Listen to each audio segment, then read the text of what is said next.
What's up, guys? If you're not subscribed, please subscribe. Also, please smash that like button on the video and enjoy the show. One of the saddest stories was I had a friend who was a SEAL, and he and I worked together with the government, right? Great guy. Him and his wife couldn't have kids. For a long time, he wanted a child so bad. So one day, they were trying to adopt a child. I believe it was a black baby. I can't remember. From the mom, a little girl. And he was so happy, man. He was just elated. I was really happy for him because I really saw, man, how bad they wanted these kids for over the years. A year later, man, he got killed in Iraq. Hit a IED, and he was in what was basically an MRAP. It's an armored car. They're heavy, they're big. And this thing got launched in the air like 60 feet, you know, and killed everybody inside the vehicle. And I'm like, man. If you read the story, and by the way, it's in my book, not again trying to put a plug in it, but American Badass. Link in description. Yeah, and like these documentaries. So what happened was when the helicopter crashed, it was sitting on its side. Hinges were still running, rotors were running. A couple of guys on one side had been shot. One of the other guys, James, the guy that killed the interrogator, came off the pod, and we're all tied in. He was swung underneath the skid. The skid took his feet, his toes off one of his feet. Then my team leader, he was knocked unconscious. Kurt Muse gets out. He thinks everybody's dead. It's just him now. So he grabs my assistant team leader's pistol, and he's gonna fight for himself. And as he does that, he starts to stand up into the rotor blade. And my assistant team leader sees it, jumps up and grabs him and pulls him down. As he does that, he takes the rotor strike to the head in the process. Literally shaves the helmet off of his head, knocks him out. And you know, so now everybody's unconscious, right? And then luckily, you know, the quick reaction force that was on standby, they rolled in with APC. They picked everybody up and hauled them off. APC? Armored Personnel Carrier, sorry. For you non-military. No, I'll stop you when you do it. Don't worry about it. Yeah, they call them M113s at the time, little like square box-looking tanky things. But the irony of it is, Tom, my assistant team leader on the team, that was his second helicopter crash in a month. He on the rehearsal survived both. Well, he actually had three. So the first one was a hard landing. He got banged up pretty bad on that one for the rehearsals for the attack, or for the rescue. Then the second one, he gets shot down. He's on medication for that thing, for the head injury.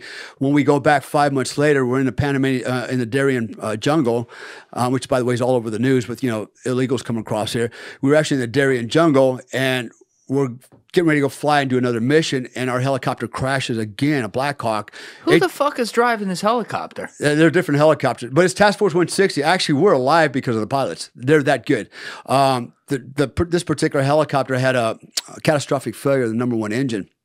And we had, you know, we had an auxiliary tank with another 400 gallons worth of jet fuel inside the helicopter. You know, we had 15 packs, personnel and equipment, 4 crew. We were pretty heavy. And as we were flying away, the #1 engine went out. We lost lift, hit a tree, snapped the rotor blades off, and we turned into a giant lawn dart. And went flying through the jungle with no lift, crashed. And that was the one that paralyzed Tom for the rest of his life. In fact, he's still paralyzed to this day. And yeah, it was a bad thing. Actually, there was a couple of guys that were paralyzed. I ended up with a broken back. Spent 5 months in a body cast. You know, but I'm okay. My back still functions, and I'm still standing up, so I'm grateful for that. Guys, if you'd like to join our Patreon by hitting the link in the description below, not only does it support our show and allow us to get great guests like this and put out more content, but you're going to get exclusive access to the Julian and Alessi show, which is the show we post only on Patreon. That's with my producer, Alessi Alaman, and I, as well as some behind-the-scenes content and some extra content with guests. So hit that link in the description below, and I hope to see you over there. But yeah, that's the life and times of a Delta operator, and that's just one of thousands of stories. You know, Black Hawk Down. You know, I mean, there's that. In fact, Black Hawk Down was really about one team out of several teams, so you know they couldn't pack it all in one movie. But wait, you were in that? I went there. Yeah, so that's another story too. Gary Gordon was my. Well, please do tell. Yeah, I won't. Yeah, Gary Gordon was one of the Medal of Honor winners. He was actually on my team in the operator training course, so I knew Gary really well. And, you know, the story with him, obviously, he went fast roped in, knowing he's not going to come back out, him and Randy Shugart, and to save Michael Durant, the pilot, from when the helicopter got shot down. And the coolest part about the story is these guys kept asking for permission 3 times. We'd like to go in, we would like to insert.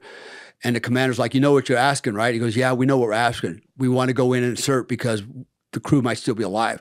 So they fast roped in 2 guys, man, 2 snipers. And they were getting it on, man, with a lot of Somalis, a lot of them, and close range combat. And finally got down to Randy was the first one, I believe, to get killed after prolonged engagement. And then it got to the point where Gary, he ran, they pulled Michael Durant, the pilot, out. He was still alive.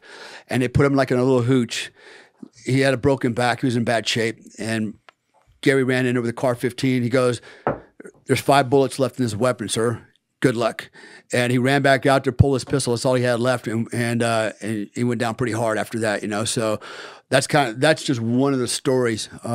Both Randy and Gary got the Congressional Medals of Honor for that, you know. And so it takes cojones, it takes discipline, it takes purpose, man, to do something like knowing, because those guys had families, they had children, you know, and to go down and know that you're going to risk it all to save a man, you know, man, there's no greater love than that, you know, and there's just no greater love than that. And I hate when I hear people, you know, badmouth in the military and we're a bunch of mindless machines to do what the government says. That's a bunch of BS. Okay, I don't hear a ton of people doing that. Yeah, well, yeah, I have, and I read a lot, quite a bit, you know, and so at the end of the day, you know, hats off, you know, and I'm not saying hats off to me, but to those that have really given it all, man, you know, like those guys, and I've lost a lot of friends, and man, you know, the saddest story, one of the saddest stories was I had a friend who was a SEAL. Yeah, he's a SEAL, and he and I worked together with the government, right? We'll call it that, and great guy. Him and his wife couldn't have kids, you know, for a long time. He wanted a child so bad, and is this post career? On this is when I was a government contractor, you know, for the Alphabet company. So one day they were trying to adopt a child. And one day they were able to adopt a child, a little I believe it was a black baby, I can't remember, from the mom, a little girl, and he was so happy, man. He was just elated. I was really happy for him because I really saw, man, how bad they wanted these kids for over the years. And soon, about a year later, man, he got killed in Iraq. Hit a IED, and he was in what was basically an MRAP. It's an armored car. They're heavy, they're big, and this thing got launched in the air like 60 feet, you know, and killed everybody inside the vehicle. And I'm like, man, he's had a year ago, he adopted this little baby. They were waiting forever, and boom, just like that, he's gone, you know? And there's a lot of stories like that, you know? And you know, again, these are good men doing, you know, and I don't want to say God's work, but they're doing the right thing, man. They're in the process of trying to help other people. Thank you for watching the video, guys. If you haven't already subscribed, please smash that subscribe button and check out this clip's full podcast episode by clicking here or in the description below.